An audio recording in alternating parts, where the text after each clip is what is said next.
ಪ್ರೀತಿಯ ಸ್ನೇಹಿತರೆ, ಎಲ್ಲರಿಗೂ ನನ್ನ ನಮಸ್ಕಾರಗಳು. ನಾನು ನಿಮ್ಮ ಪ್ರೀತಿಯ ಕನ್ನಡ ಕುವರಿ ಅರ್ಪಣಾ. ಈ ದಿನ ನಾನು ಒಂದು ವಿಚಾರವನ್ನು ನಿಮ್ಮ ಜೊತೆ ಹಂಚ್ಕೋಬೇಕು ಅಂತ ಬಂದಿದ್ದೀನಿ. ಒಂದು ಸಹಾಯ ಅನ್ನೋದು ಹೇಗಿರುತ್ತೆ ಅಂತಂದರೆ, ಆ ಸಹಾಯ ಮಾಡಿದವರು ಮತ್ತು ಆ ಸಹಾಯವನ್ನು ಪಡ್ಕೊಂಡವ್ರಿಗೆ ಆ ಒಂದು ಸಹಾಯದ ಒಂದು ಶ್ರೇಯಸ್ಸು, ಅದರಿಂದ ಏನೇ ಒಂದು ಫಲ ಸಿಗುವಂಥದ್ದಿದ್ದರೆ ಆ ಫಲ ಅವರಿಗೆ ಸೀದಾ ಮುಟ್ಟಬೇಕು. 100% ಅದರ ಒಂದು ಉಪಯೋಗ ಅವರಿಗೆ ಆಗುತ್ತೆ ಅನ್ನುವಂಥ ಒಂದು ವಿಚಾರ ಇವತ್ತಿಂದು ನಂದು.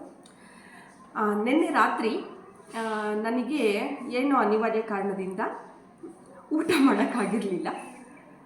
ಇವತ್ತು ಬೆಳಿಗ್ಗೆನೂ ಸಹ ನನಗೆ ಕ್ಲಾಸ್ ಇದ್ದಿದ್ದರಿಂದ, ವಿಶೇಷ ತರಗತಿ ಇದ್ದಿದ್ದರಿಂದ ನನಗೆ ಬೆಳಿಗ್ಗೆನೂ ಟಿಫನ್ ಮಾಡೋಕ್ಕಾಗಲಿಲ್ಲ.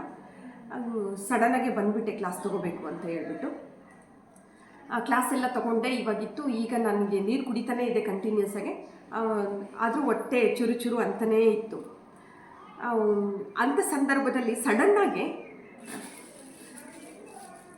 ಒಬ್ಬರು ನನಗೆ, ಮೇಡಮ್ ನಿಮಗೆ ಟಿಫನ್ ತಂದಿದ್ದೀನಿ ಅಂತ ಅಂದರು. ನಿಜವಾಗ್ಲೂ ಎಷ್ಟು ಸಂತೋಷ ಆಯಿತು ನನಗೆ. ಆ ಮಾತನ್ನು ಕೇಳೇ ನಿಜ ಹೊಟ್ಟೆ ತುಂಬಿದಂಥ ಒಂದು ಅನುಭವ ಆಯಿತು. ಹಸಿದವನಿಗೆ ಮಾತ್ರ ಆ ಒಂದು ಅನ್ನದ ಬೆಲೆ ಏನು ಅಂತ ಗೊತ್ತಿರುತ್ತೆ. ನಿಜವಾಗ್ಲೂ ನನಗೆ ತುಂಬ ಹಸಿವಾಗಿತ್ತು ಸಹ. ಆ ಅನ್ನದ ಬೆಲೆ ಏನು ಅನ್ನೋದು ನನಗೆ ಅರಿವಾಗ್ತಾ ಇತ್ತು. ಊಟ ಬೇಕನ್ನಿಸ್ತಾ ಇತ್ತು. ಏನು ಮಾಡೋಣ ಅಂತ ಯೋಚನೆ ಮಾಡೋ ಅಷ್ಟೊತ್ತಿಗೆ ನನಗೆ ಊಟ ತೊಗೊಂಡು ಬಂದಿದ್ದೀನಿ ಅಂತ ಹೇಳಿದ ಮಾತನ್ನು ಕೇಳಿ ತುಂಬ ಸಂತೋಷ ಆಯಿತು.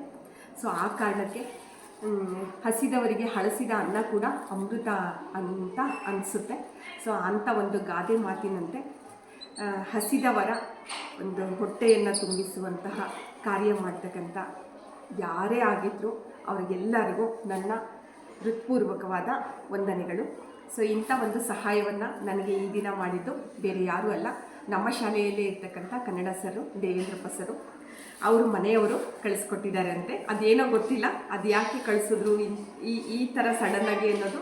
ಇದು ಒಂಥರ ಕಾಕತಾಳೀಯನೋ ಅಥವಾ ಇದಕ್ಕೇನಂತ ಹೇಳಬೇಕು ಅಂತ ಗೊತ್ತಿಲ್ಲ. ನನಗೂ ಹಸಿವಾಗಿತ್ತು. ಅವ್ರ ಮನೆಯವರು ಶ್ರೀಮತಿ ಆಶಾ ದೇವೇಂದ್ರಪ್ಪ ಅವರು ನನಗೋಸ್ಕರ ಊಟ ಕಳಿಸಿದ್ದಾರೆ. ಥ್ಯಾಂಕ್ ಯು ಆಶಾ. ಈ ಒಂದು ಊಟ ನನಗೆ ಇವತ್ತಲ್ಲ, ನನ್ನ ಜೀವನ ಪರ್ಯಂತ ನಾನು ನೆನಪಲ್ಲಿ ಇಟ್ಕೊಂಡಿರ್ತೀನಿ.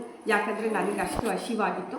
ಏನು ಮಾಡಬೇಕು ಊಟ ಮಾಡಲಿಕ್ಕೆ ಅಂತ ಯೋಚನೆ ಮಾಡ್ತಾ ಇದ್ದಂಥ ಸಂದರ್ಭದಲ್ಲಿ ನೀವು ಕಳಿಸಿದ ಈ ಊಟವನ್ನು ನಾನು ಯಾವತ್ತೂ ಮರೆಯೋದಿಲ್ಲ.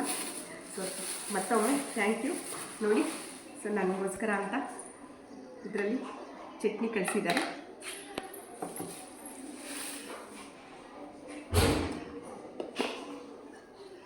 ಇಡ್ಲಿ, ಅವ್ರು ಮಾಡ್ತಕ್ಕಂಥ ಇಡ್ಲಿ ಚಟ್ನಿ ನನಗೆ ತುಂಬ ಇಷ್ಟ. ಭಾಳ ಚೆನ್ನಾಗಿ ಮಾಡ್ತಾರೆ ಆಶಾ ಇಡ್ಲಿಯನ್ನು. ಅದು ಯಾವಾಗಲೂ ನೆನಪು ಮಾಡ್ತಾ ಇರ್ತೀನಿ ನನ್ನ ಸರ್ಗೆ, ನಿಮ್ಮ ಮನೇಲಿ ಇಡ್ಲಿ ಚೆನ್ನಾಗಿರುತ್ತೆ ಸರ್ ಅಂತ ಹೇಳ್ತಾ ಇರ್ತೀನಿ. ಆ ಕಾರಣಕ್ಕೂ ಏನೋ ಗೊತ್ತಿಲ್ಲ, ಅವರ ಒಂದು ಅನ್ನದ ಋಣ ಈ ದಿನ ನನ್ನ ಮೇಲೆ ಬಂದಿದೆ.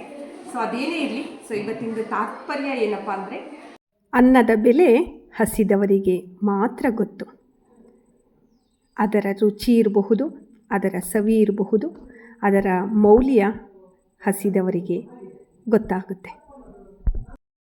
ಹಸಿದ ಹೊಟ್ಟೆ ಯಾವುದೇ ಆಗಿರಲಿ, ಅದಕ್ಕೆ ಊಟ ಕೊಡೋದ್ರಿಂದ ಈ ಒಂದು ಸಹಾಯ ಅಂತಕ್ಕಂಥದ್ದು ಸಹಾಯ ಮಾಡಿದವರಿಗೂ ಮತ್ತು ಸಹಾಯ ಪಡ್ಕೊಂಡವ್ರಿಗೂ ಸಹ 100ಕ್ಕೆ 100% ಅವರಿಗೆ ಅದರ ಒಂದು ಫಲ ಸಿಗುತ್ತೆ ಅಂತ ಹೇಳ್ತಾ ಈ ಒಂದು ವಿಡಿಯೋವನ್ನು ಎಲ್ಲರೂ ವೀಕ್ಷಣೆ ಮಾಡೋದಕ್ಕೆ ಎಲ್ಲರಿಗೂ ಧನ್ಯವಾದಗಳು.